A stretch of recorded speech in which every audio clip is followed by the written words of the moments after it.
ایک بات یہ ہے کہ مسلمان کی کامیابی اسی میں ہے کہ جو کام اللہ نے کہے ہیں وہ کرے، جن کاموں سے اللہ نے روکا ہے رک جائے۔ ہمیں پتہ ہے کن کاموں سے اللہ روکا ہے، ایک ان پڑھ جاہل کو پتہ ہے کہ کن کاموں سے اللہ نے روکا ہوا ہے، پتہ ہے نا؟ جوئے سے، شراب سے، زنا سے، ناجائز کمائی سے، جھوٹ سے، غیبت سے، سارے گندے کام پتہ ہے نا اللہ نے ان سے روکا ہے، تو رک جاؤ۔ جن کاموں کا اللہ نے کہا ہے تو مانو نا۔ اگر یہ عادت بن جائے مسلمان بندی یا بندے کی کہ اللہ کے سارے حکم مانتا رہے، تو پھر اللہ تعالیٰ اس بندے کی بات کس طرح موڑے گا؟ اللہ تعالیٰ اس بندے کی بات نہیں موڑے گا۔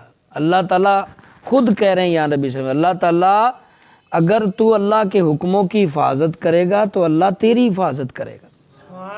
اگر تو چاہتا ہے نا حفاظت ہو میری، میرے معاملات ٹھیک چلتے رہیں، میں کامیاب رہوں، مجھے دقتیں دشواریاں نہ آئیں، تو پھر اللہ کی فرمان برداری میں ڈٹ جاؤ، اس کی نافرمانی سے رک جاؤ، تو انشاءاللہ آپ زیادہ دور نہ جائیں۔ اصحاب نے، نبی صلی اللہ علیہ وسلم کے بعد اصحاب نے، تابعین نے تب اللہ کی باتیں مانی اور وہ دنیا میں کامیاب تھوڑے تھے مگر دنیا پر حکمران تھے۔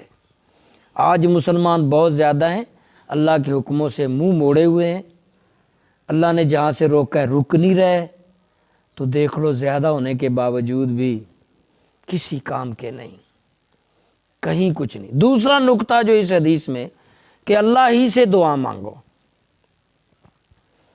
یہ بات پکی ذہن میں رکھ لیں۔ آپ مزار پہ جائیں، صاحب بزرگ کے پاس جائیں، روضہ رسول پہ جائیں، کہیں بھی اللہ سے دعا مانگنی ہے۔ کس سے مانگنی ہے؟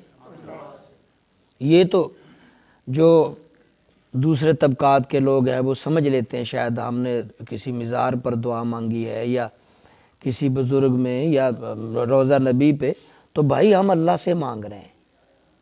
کس سے مانگنی ہے؟ یہ یہاں نقطہ بھی بیان ہوا ہے کہ جب بھی ضرورت پڑے اللہ سے دعا مانگیں، اللہ ہی سے مدد مانگیں، اللہ سے رجوع رکھیں، اللہ سے رابطہ رکھیں، اللہ کے ساتھ جڑے رہیں، اللہ تعالیٰ ساری آسانیاں پیدا فرماتا ہے۔ اور آخری نقطہ جو اس حدیث میں آپ نے سنا ہے کہ ساری دنیا مل کر بھی تمہیں فائدہ دینا چاہے تو نہیں فائدہ دے گی اگر اللہ کو منظور نہیں۔ ساری دنیا مل کر تجھے نقصان کرنا چاہے گی، نہیں نقصان کر سکے گی، اور اگر اللہ کو منظور، تو پاورفل بندے سے، پاورفل شخصیت اللہ کی ذات ہے، پاورفل سے رابطہ جوڑ لو، اللہ سے رابطہ پکا کر لو، اللہ تعالیٰ کے ساتھ رابطہ پکا ہوگا، ساری دنیا آپ کو نقصان نہیں دے گی، بھلا ہی بھلا ہوگا۔ اللہ عمل کی توفیق۔